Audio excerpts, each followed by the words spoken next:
Oh, it's the Zoom page. Okay. Anti-agency approach going live now. Hmm.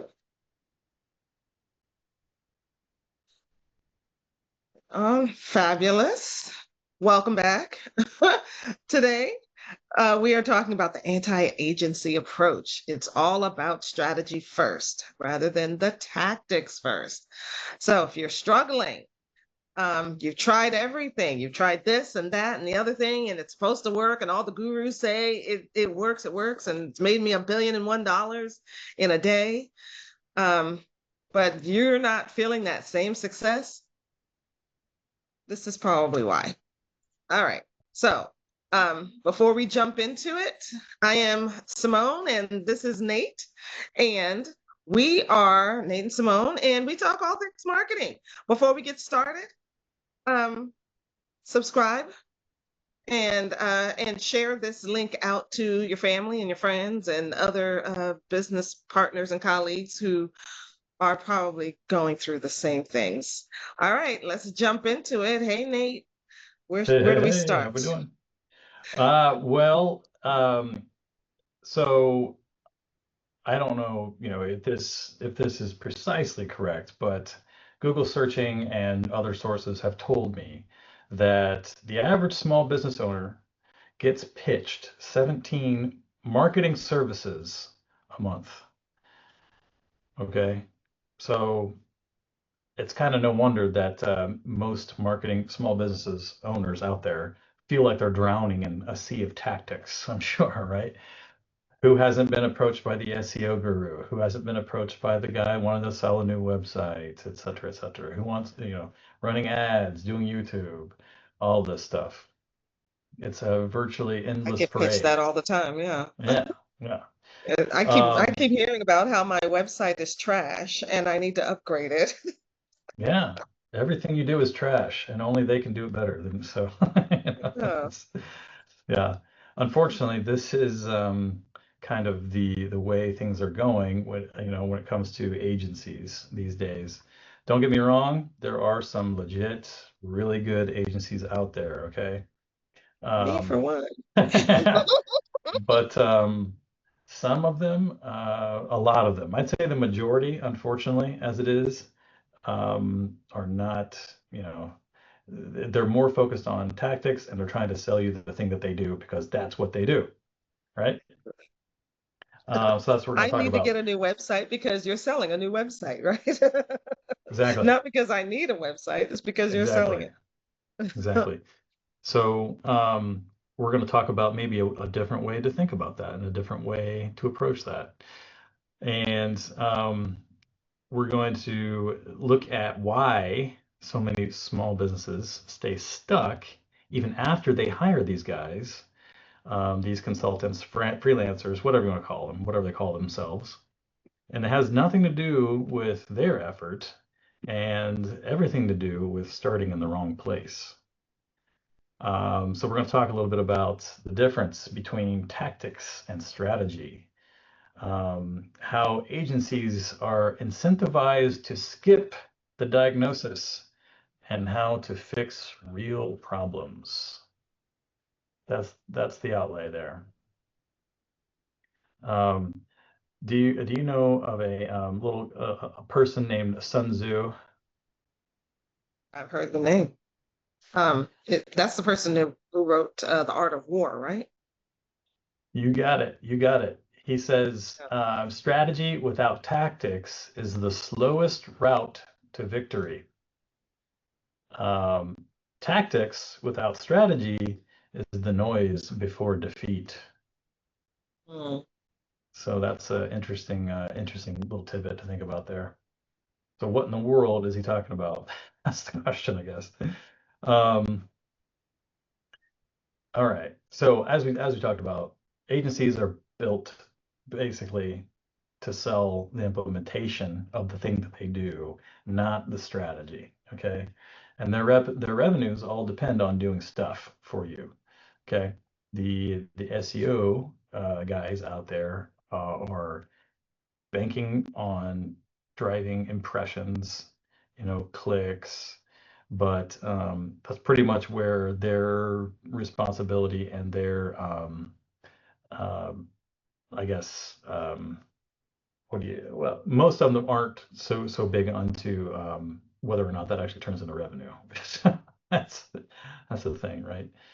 um, that might take a extra level of consideration there that most do not provide, especially if they're low cost um, SEO providers.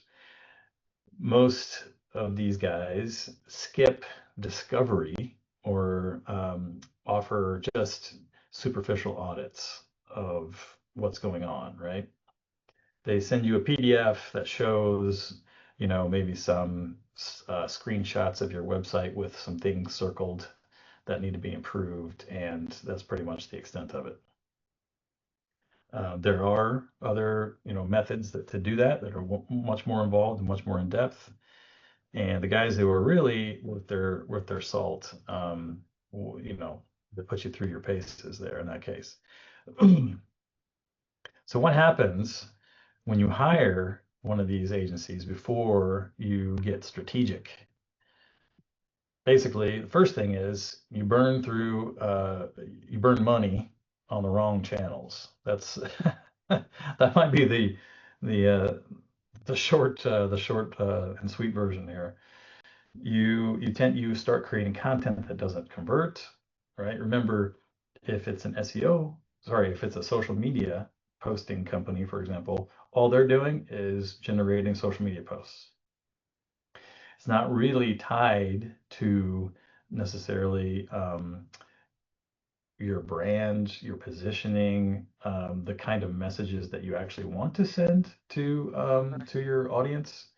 And there's no real method for converting on the traffic and the eyeballs that it brings to you anyway. Yeah, I think what's interesting for a lot of these companies, and I've been pitched some of these services myself, is that they may have success with a type of business. They've used their posting strategy or their website design strategy for a particular business, and it worked. It went well. You know, the social media posting garnered lots of attention, and the profile grew. But then they take that same method that they've been working for your business, and your business is completely different, and they try that exact same method, and it doesn't work. Why is Yeah, that? They haven't and looked and at then like who you are, what's your branding, what it is you're selling, yeah. what your voice should even sound like. Does it match what you've been posting before? Right. Hmm. Yeah. Yeah, and uh, I had a company that I was testing out just out of curiosity, social media posting company. I won't name them, but they said our strategy is 30% posting about the company and the services they provide to their customers, 30% holidays related to the industry, or actually no, not even not even related to the industry necessarily, but just holidays, right? And then 30% of content related to the industry at large. Excuse me. And so that's, I guess that's more than most, but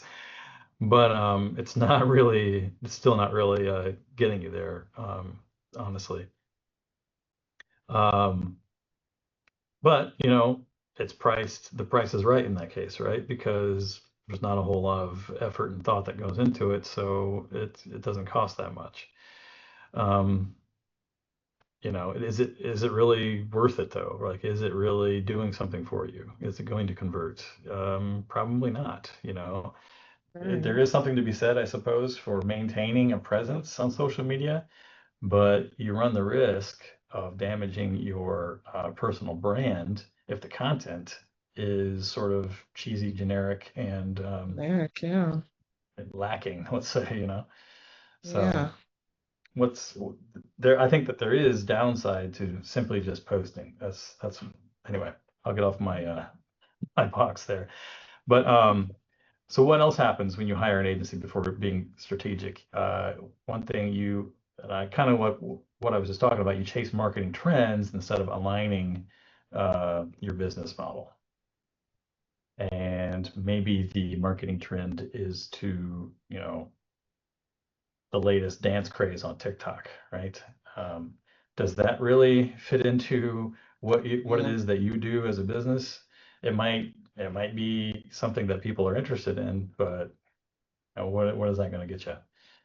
Um, you know, uh, It's I great know, entertainment, maybe. yeah, yeah, And lots of views for entertainment. yeah, Because yeah, people, I have seen this, is that like a lot of people will gravitate towards a profile because it's entertaining. The stuff that they mhm, post there is entertaining. But um, most of those followers have no interest in what the business actually does. They're just there for the entertainment. It's fun, it's interesting, it's catchy, it's funny, it makes you laugh or whatever, but doesn't really have anything to do with what you want. So you're just attracting people who are there for the fun and games. But when you put out a call to action, there's crickets. You're attracting yeah, all the wrong people. exactly, exactly. Mostly because how many of them are actually your real legit target market? Exactly. If they're just there to enjoy stuff, chances are you've reached the masses and it's extremely diluted. Um, Yeah. okay, so um, those are some things that happen when you hire an agency before you get strategic. So we kind of talked a little bit about some examples of how this could fail you, right? Some other ideas here. I mentioned SEO without having actual positioning clarity. This actually happened with a client of mine who, when you went to his website, the offer was click here or contact us directly through the website and get a 5% discount. Hmm. And that was the extent of the offer. There was no, the first page was, about us and why we're so great and all the projects that we do. Okay. But it's not really positioning, right? It's not really it's putting like Or putting even it in people's customer minds centric. what makes you great and why should they choose you, right?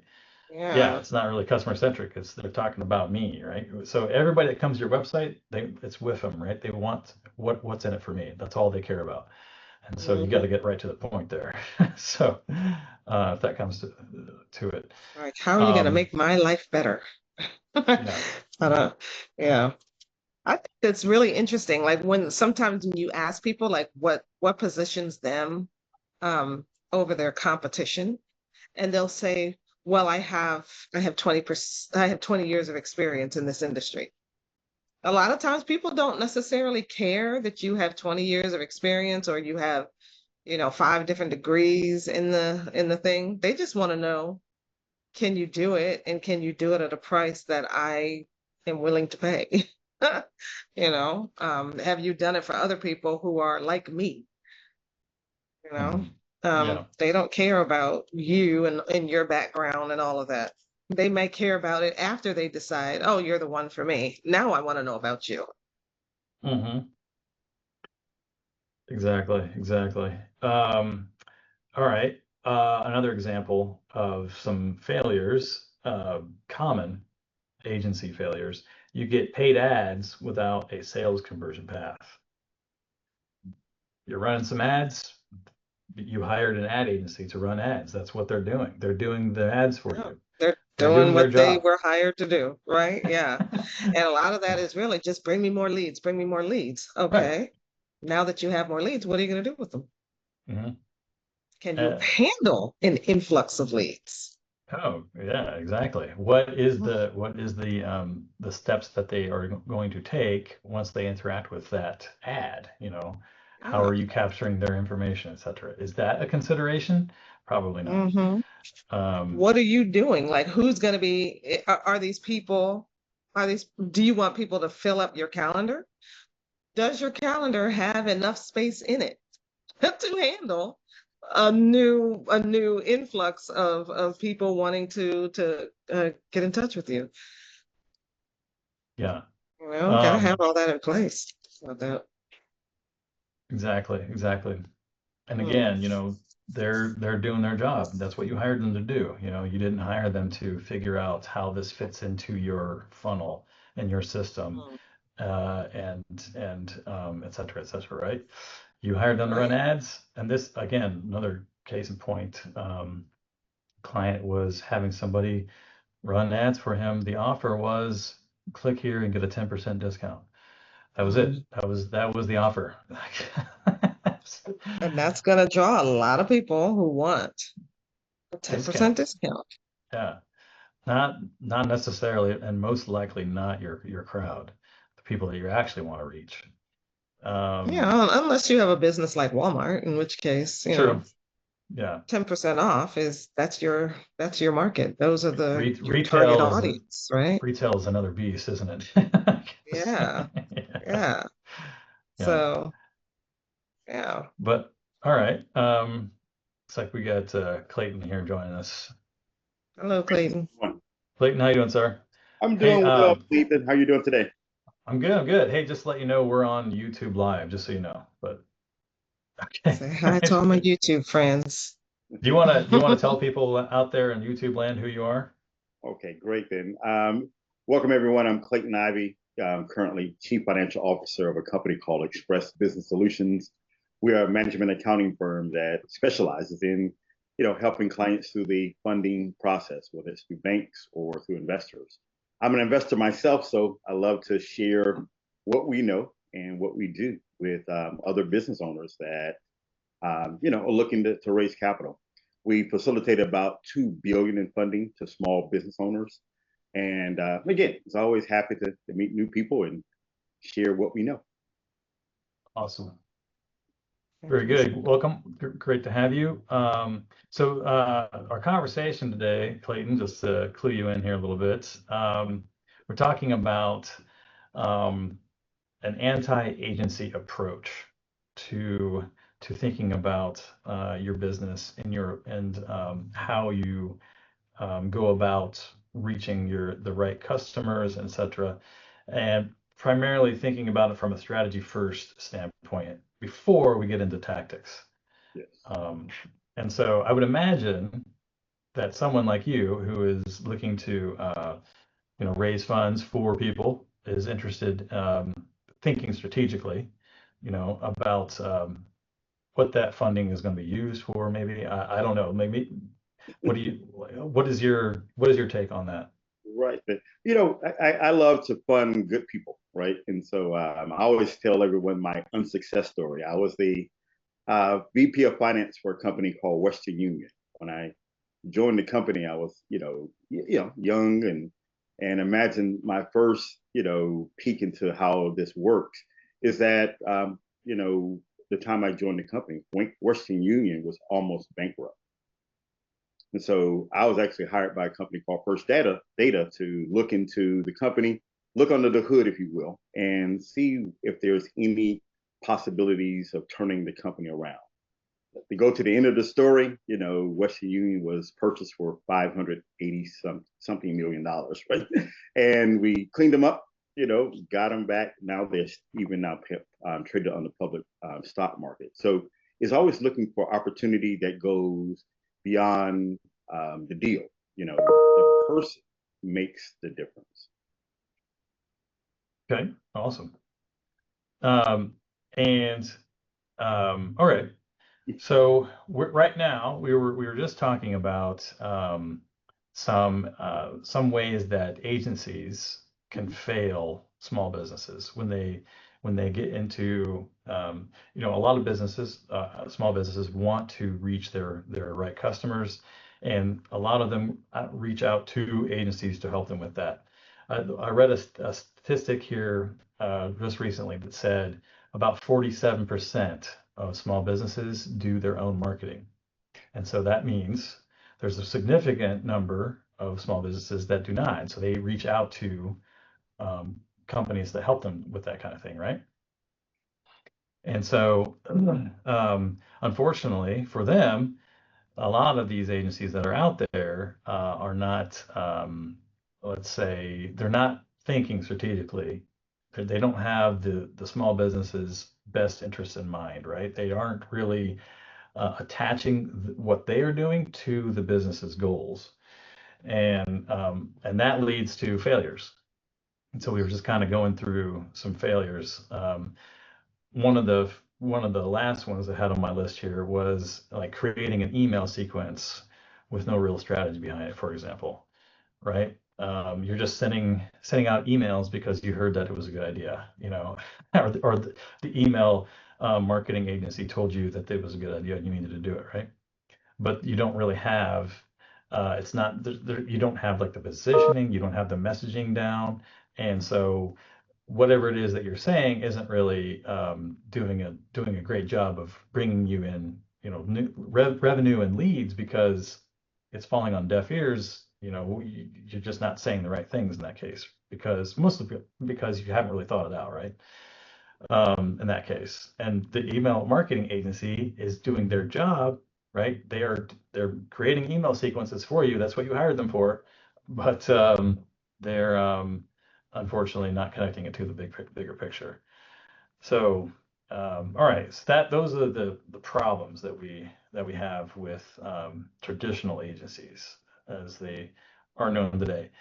One of the main problems here is actually one of the great things about an agency is it's a low barrier to entry.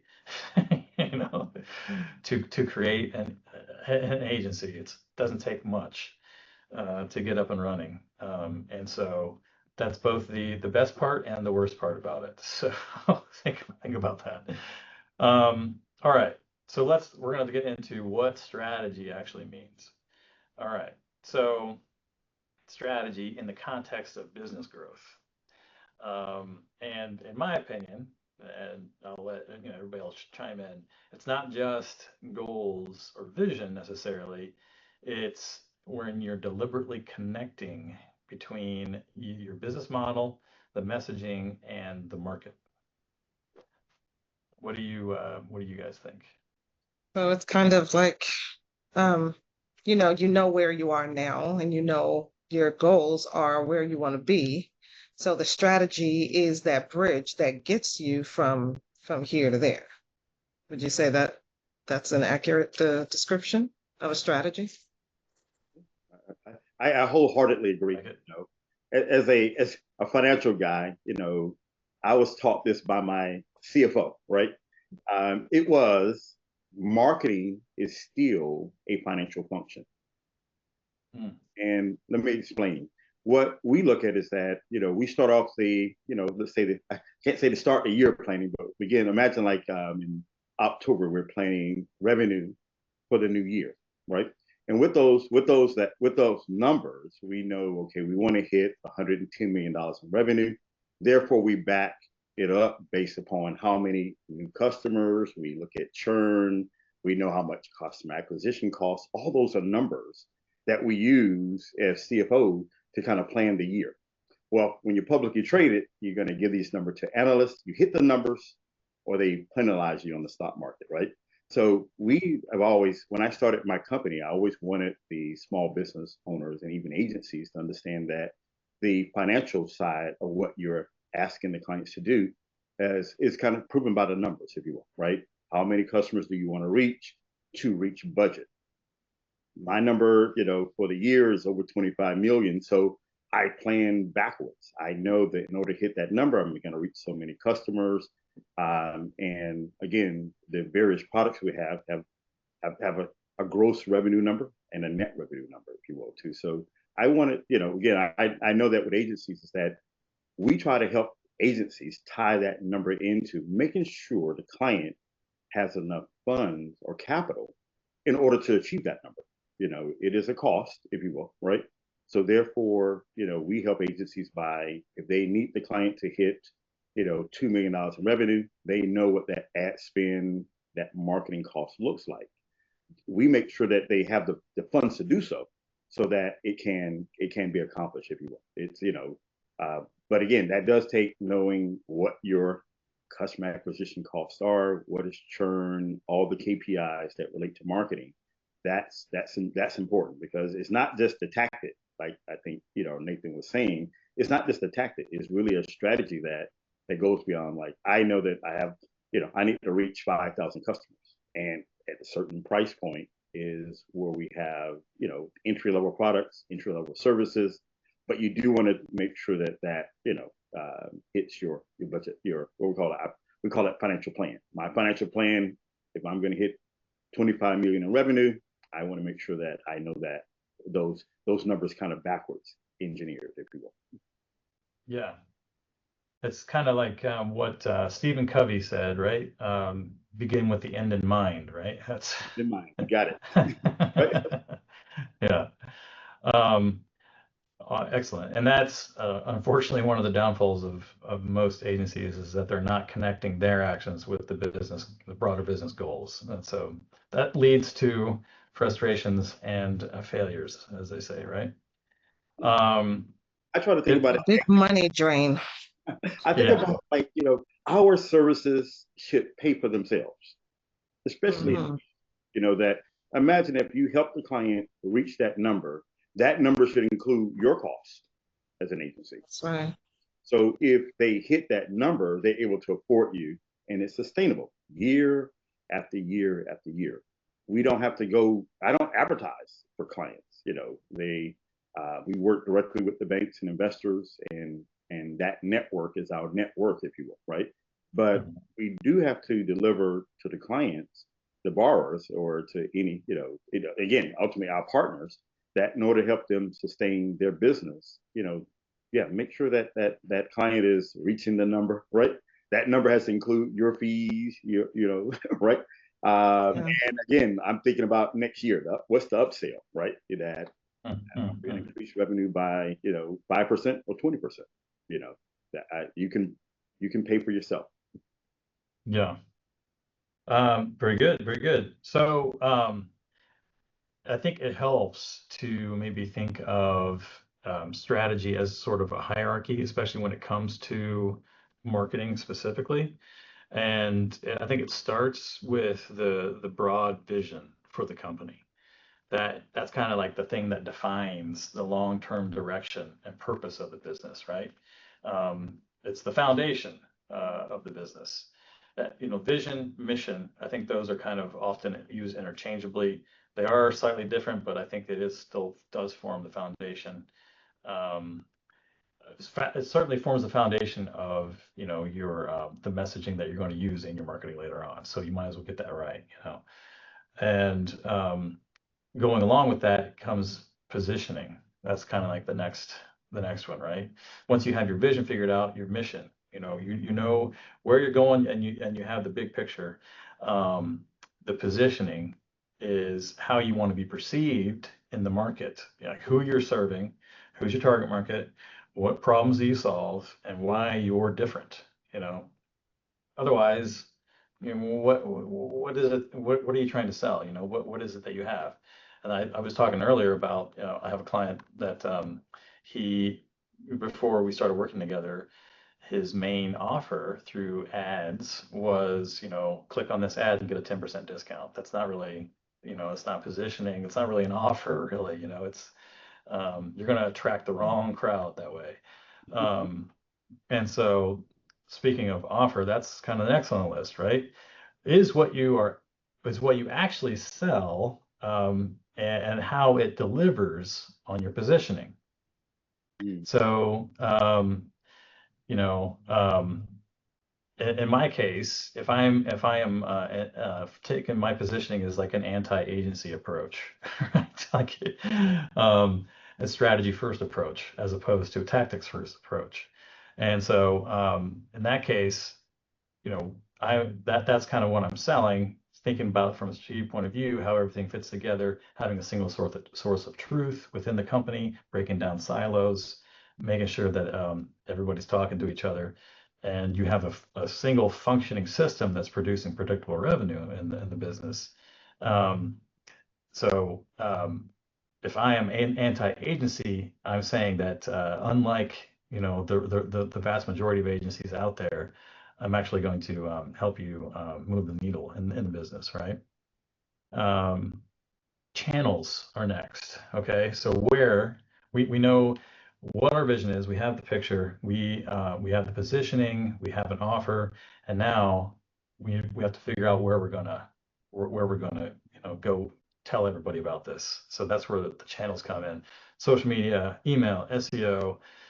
But again, it only makes sense to go there once you have everything else figured out, right? Unfortunately, the tactics and the channels is where a lot of small business owners start, and that's the problem, right? Um, Tactics is the last thing that you should probably consider in this case. And again, this is a hierarchy. Tactics are the specific actions you take, like sending an email, launching an ad, actually doing the SEO, etc. And only once you have everything else figured out does that actually make sense. Um, and a lot of times I talk to business owners and they just want somebody to do their marketing for them. You know, give me more leads. I just want you to do the marketing. Well, okay. But the thing is, there's some things here that you're missing and you haven't quite figured out. And I don't have a whole lot to work on, to work with, to get the message out there, to find the right people, right? Who am I actually going after? Are you sure that they're actually on Instagram? Is that really where we need to be? Have you thought this through? How have you, what made you come to this conclusion that this is what you wanted to do or you should be doing? Um, and it matters, I think, the order, because if you skip the steps along the way, or you do them out of order, you get misaligned, um, which leads to wasted ad spend, inconsistent growth, etc. And like I said before, most agencies are going straight for those channels and tactics, and that's why it kind of feels disjointed and, as I like to call it, random acts of marketing. you know, we want to avoid those. Um, all right. Okay. So what do I guess we'll get into a little bit more about what I mean by the anti-agency. First off, it's strategy first, implementation second. Diagnosing. There's a saying, it goes, prescription without diagnosis is malpractice, right? And so, so it Absolutely it right. works. Yeah, it works for doctors, right? So why not marketers and strategists? Yes. Um, Yeah, makes sense. yeah. You really need to know what is going on really within the business. And a lot of business owners, they come to the conversation I have with them starts around, I'm not getting enough leads. Probably 9 times out of 10, that's the start. But their real problems are much deeper, you know, within the company, and they're much more, and they're structural. And that's why it's all leading to not getting enough leads, because people don't know what it is you have to offer. They don't know what your actually, your position is, et cetera, et cetera. They don't know why they should actually work with you to begin with. Um, and so that's, unfortunately, when the marketers start working with a business owner who hasn't figured this out and they attempt to do these tactics, as I say, the marketer gets blamed. So unfortunately, get a bad rap that way. But um, all right, so we start off with an assessment, right? Where are you stuck? What is going on in the business? It also Alignment. decides, like, Yeah. helps you to figure out doing that assessment up front.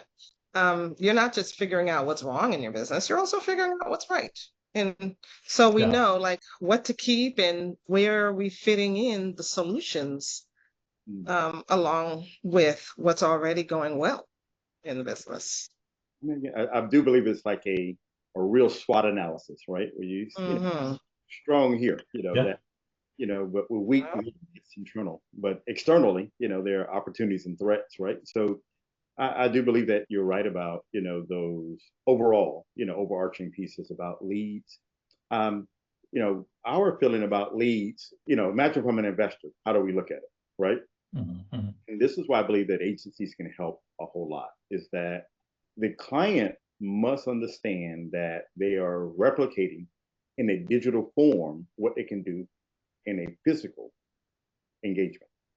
If you don't have the it factor to connect with people, when you do it digitally, it comes off the same way, right? Mm-hmm. When you talk to, if I can engage with someone, really easily when I'm in front of them, I'm replicating that in my digital marketing too, right? So I meet I met most of my bankers and investors like in organic ways, at dinner, at a resort, literally playing golf, right? And Mm-hmm. just strike up a conversation, not about business. You strike up a conversation because you like to get to know the person. Now, on the digital form, that becomes our way to approach To someone come across. again. Yeah. I always Yeah. I was on an interview for a summit recently, and the interviewer asked me like, how do you keep your messages? Because we were talking about automation, automating your systems. And she was like, well, how do you keep your messages and stuff from sounding cold Mm. when you're automating them out? And I said, well, if your messages sound cold, it's because you wrote them that way. The automation is really just the delivery, but the messages come from you, or at Mm. least they should. There are a lot of people out here who go to AI and have ChatGPT or Claude or whoever write their copy, and they just copy, paste, copy, paste, copy, paste. And it's like, well, Claude is not you. ChatGPT is not you. You need to take that copy, massage it, put you into it, and then put it out there. Don't just copy and paste. You bring up a Yeah. good point, is that, and even those models can be trained to think and behave like you, right? So Mm-hmm. we They can for a good amount of it, like, but they still need oversight. They still need you to come in and take that copy and make it sound more like you. Because you can train it as much as you want. Like I have trained Notebook LM quite well. I have trained the ChatGPT quite well. But every time it gives me copy, I always go in and there is always something that I need to edit.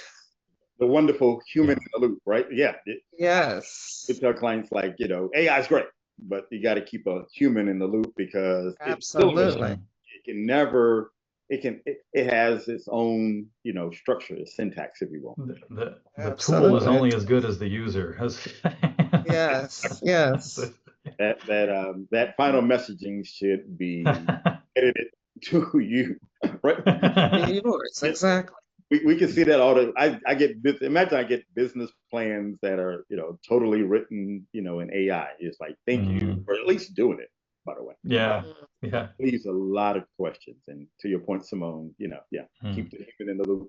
Right. Mm. absolutely. Awesome. Absolutely. Okay. So after you do an assessment, you're making sure that that there's alignment in the business, right? All the different parts of the business. Are things flowing smoothly within the business? What is the path that a customer takes through the business? Are you keeping them happy all along the way? Are you really orchestrating that flow? And every step is purposeful. There's a reason why they're doing something, you know, um, and everything is working together and supporting the other thing, right? And so if not, something's going to be out of whack, and things are going to fall through. And that's usually what the problem is. Something is just not quite right, or fitting or flowing with the rest of it, right? Um, okay, and then having an action plan, then, right? So now, once we've done the assessment, figured out the alignment, coming up with an action plan, that's when we get into building or delegating, as appropriate. So the benefits of, thinking about things like this as the anti-agency is that you tend to avoid wasted spend. You're building more confidence in your decision making because you've thought things through and you have a reason for everything, right? And you're empowering the owners to lead the business and not chase after leads. So, um, so that's kind of the reason, one of the reasons why I personally take this approach. Um, all right. So I think we talked a little bit about, before, um, with clients that we've had experience with, and things were not working well. In my case, I was thinking about a kitchen bathroom modeler client of mine who had uh, hired a lead generation agency who was running ads that the offer was basically click here and get 10% off. And their website said, fill out the form, contact us directly through the website and get 5% off. It's all discount shoppers, but when you're talking about kitchen bathroom modelers, you're starting at $45,000. That's who we wanted to target, but the people that he was talking to were people that, could not afford that and probably they were thinking more along the lines of 25,000, right? And so, not going to cut it, unfortunately. And so we took a look at what is the positioning here? What is your offer? What are you trying to prove, or what are you trying to show? What do you have that separates you? In this case, he's in Cincinnati, and we estimated, just doing a Google search, I think it was, maybe some other tools that we used, at least 500 kitchen bathroom modelers in Cincinnati alone, just in Cincinnati proper. That's not even including like the outlying areas. And so, how do you stand out? How are you become one of 500 in that case? Now, granted, you have Google Business Profile that helps out because you do bathroom modeler near me searches, and then that helps, right? But again, even there, you're going to have several. And so, what makes you stick out in that case? So we started digging in on that, and figuring out, really trying to figure out what it was. We went through his mission, like his vision, his goals, right? What are your goals? What are you trying to accomplish? He wanted to double his revenue for the year. That was one of the main goals, right? And so, okay, well, how are we going to do this? And we looked at, well, kitchen bathroom modelers, especially, getting leads and converting them, it can be a very expensive prospect because it's such a highly competitive industry. And so, we had to figure out, well, what is a reasonable budget for this if we're talking about from a marketing perspective, right? And once we had all that figured out, we had a clearer picture of the offer, the positioning, and all that. Then we were able to do like a rebrand of the business, and he had no less than 3 different types of logos. So, that's a problem. You know, it lends itself to being perceived as fractured, and that's a big problem. You need to have consistency everywhere people look and find you. That's extremely important, I think. It gives an impression, at least, of cohesiveness, that you have your stuff together, and it's not surprising and confusing. You don't want confused customers. I think, Simone, you've said that a lot of times. Confused customers don't buy from you. And so that's one of the things, you're just shooting yourself in the foot. And it's an easy fix, really. Um, so anyway, that's the type of thing that we were looking at. And the shift, I think, helped to contribute to over $150,000 in new revenue in just like 4 months. So that was pretty good. And anyway, yeah, but that's just kind of one short example. Here's some ways to know if you need a strategy first approach in your business. Okay. here's some red flags that you're skipping strategy. First off, you're constantly changing your direction. So in the case of the client I was just talking about, having 3 different logos, all of which had 3 different color schemes, right? So like he's going all different directions here. And maybe you are deciding that you're going to be all about posting to LinkedIn, but you only do it for like a month or like a week. And then, oh no, that's not working. I'm going to go to YouTube now, and um, if you have to like allow these things to kind of work their way through.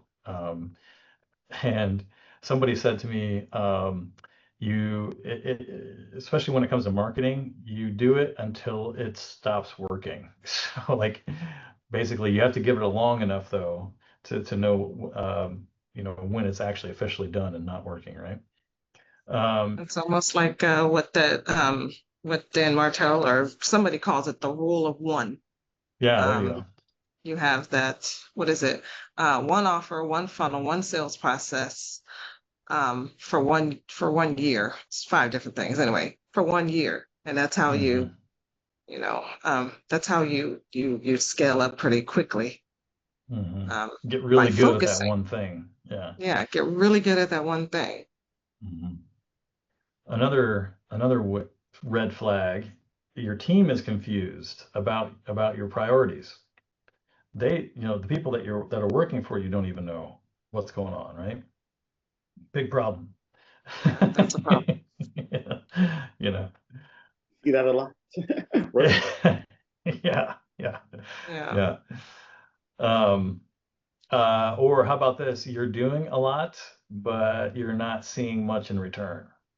You Mm. know, it feels like you're doing a lot. You're spending a lot, maybe, but you're not getting a whole lot back. That's a big red flag.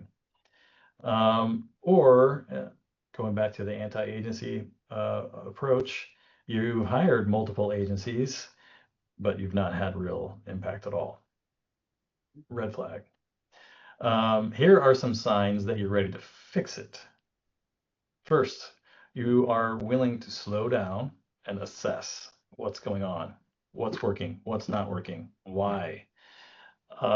You have an appetite for structure as opposed to appetite for destruction, but that's another that's a Guns N' Roses joke. But so you have a desire for systems and not hacks. Mm. Yeah. That's good. Um, Like the Band-Aid yeah, approach has failed you. So now it's like, okay, what's really gonna work here? Let's yeah, slow down, let's assess, let's look at this, your whole system end to end. mm, Wow. yeah. Yeah. You realize that whatever you've been trying is not working, and you need a different approach. That's the short and sweet version there. Okay, so um, Nathan, before you move on, can I yeah, just say good. that your number one is our number one. The willingness to slow down. Ooh, Oh, nice, goodness. nice. Right? What You know, what we does that mean from your perspective? What I guess how does that in your mind, how does that benefit the business to kind of slow down and assess and take a look at things? we call it ultimately coachability, right?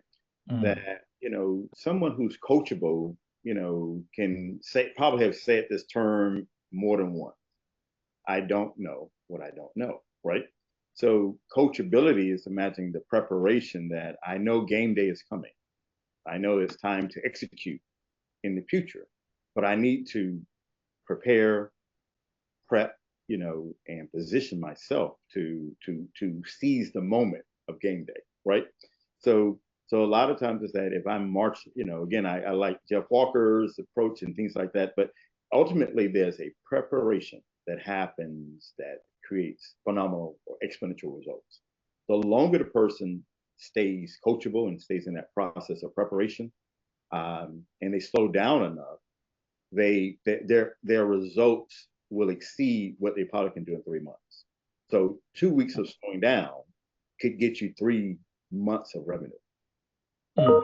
So we see a lot of Nice. clients that disbelieve that if I slow down, the revenue, will be missed. Remember the FOMO, right? So they really Yeah. believe that if I don't go fast, if I don't keep this momentum, right, or movement going, then I'm going to miss out on revenue. It's really actually in our way of tracking numbers and seeing the results. The longer they slow down, the better the results. I have a Mm. client that came to us and wanted for a project to spend $1 million, right?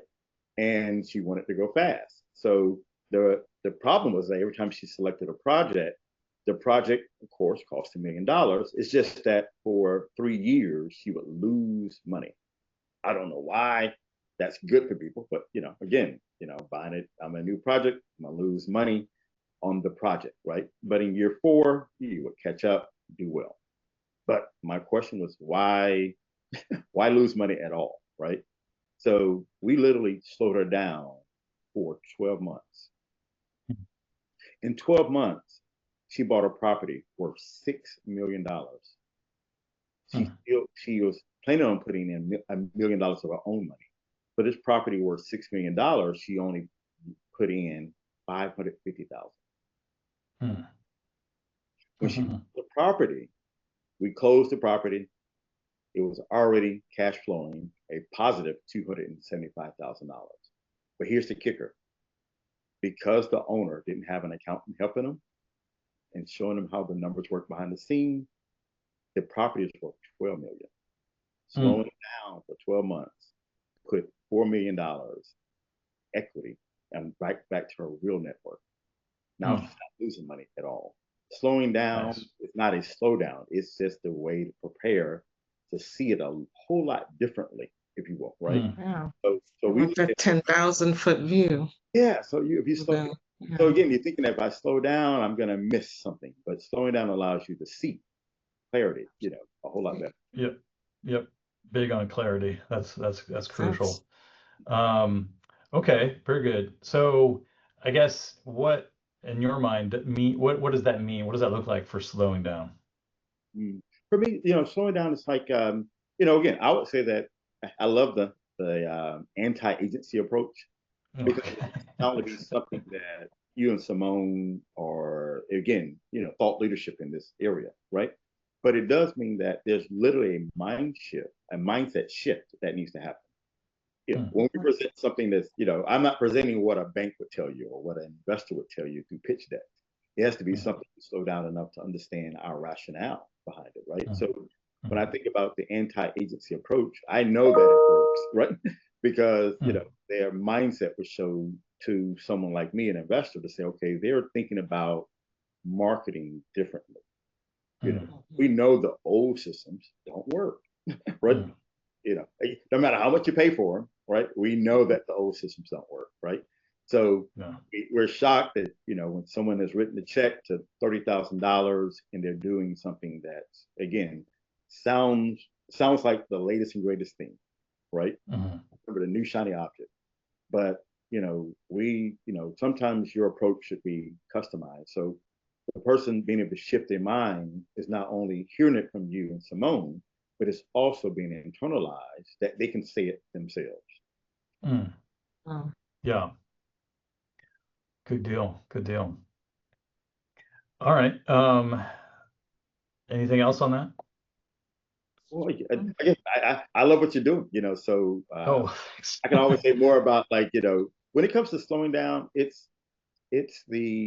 we literally turn down 85% of deals that come to us because the person rushes. They could be qualified in every way possible. But if you rush, that only tells me that something's going to be missed. The risk is now exponential, if you will, right? So marketing, again, lifeblood of the company. Why would I rush that process? We would love to see more owners, and even like I said, the anti-agency owners to realize this process is important, is vital, so that when you're trying to raise capital for your business, it's a very well thought out plan. I cannot stress how much I love number one, right? Awesome. Very good. Yeah, great. Okay. So just to give a recap here, agencies, unfortunately, are not traditionally built to give you clarity in your business. You know, they're there to do the thing that you hire them to do, and that's about it. Um, Strategy aligns everything and makes execution easier and more effective. I'll throw that in there. And you need a blueprint before you start building. I think that's a key point. Simone, anything else? No, that makes perfect sense. And I like that three-step approach, right? Just knowing that strategy, having that strategy mapped out makes that execution easier. So like even before you even, you're probably going to need an agency at some point to do the thing that you can't do, but map out the strategy first. Then go to the right agency to do the thing that needs to be done. Um, you know, and then you're able to hand them over a blueprint and say, okay, well, this is my branding and this is my message and this is what I need.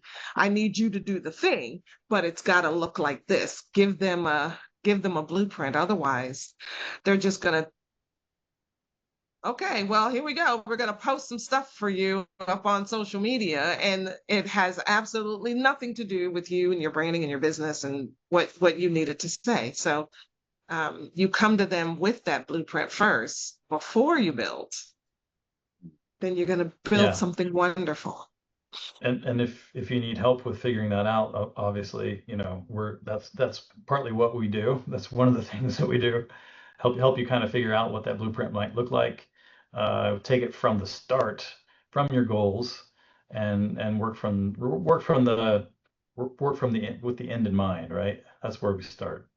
And with that, I think make sure I'll drop the link to the growth ceiling assessment if you want to figure out where you're at currently and get some ideas for next steps on how to get to the next level. But other than that, I think that's a wrap for today. That's a wrap for us today. For our YouTube audience, Clayton, stick around if you'd like. Um, if you're watching us on YouTube, put a comment in the comment section and let us know what your biggest takeaway was. And don't forget to subscribe to this channel and tell your friends that this is where they come to get strategy, not just tactics that don't work. All right, see you next time.